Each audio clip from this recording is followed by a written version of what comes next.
Dorokan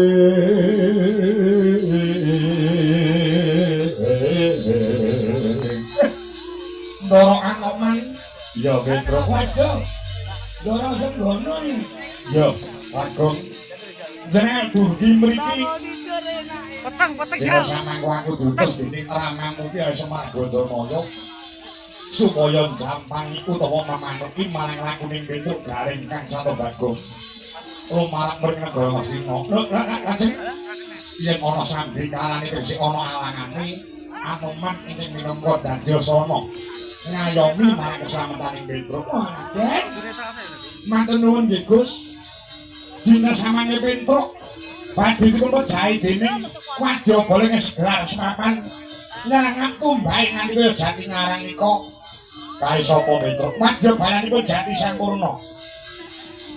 Pendhita anyar sing jajahe ngetokke piwulang-piwulang sing sesat. Mosok Semar arep dipateni kula anake lanang mboten nrimake. Lah mung pendhitane ijen padha ijen Petruk wanine mriku kancane akeh Gus. Ya aja kuwatir. Perkara Wadyabala sing tak sawang saka kene pati ngurdu kae. Mangko aku sing nyindirke, aku sing ora ngarik darisan. Sampun ngantos slendro raosipun nggih Den.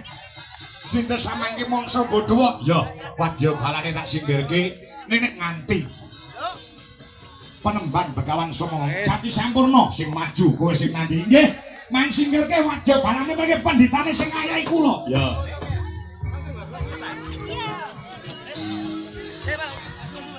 Andhep kayung gegono nggih. Nggih Trisang Rama daya aku.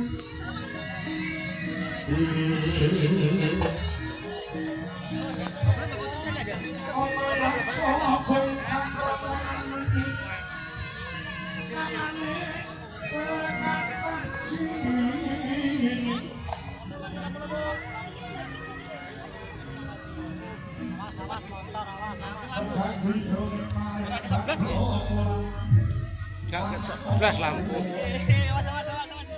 Beh, aku. Apa iki?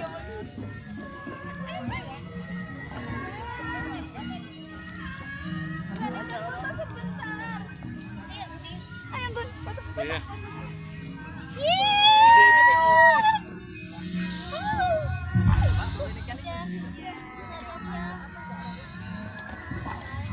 Lele. Tak mundur tak. Manip nih.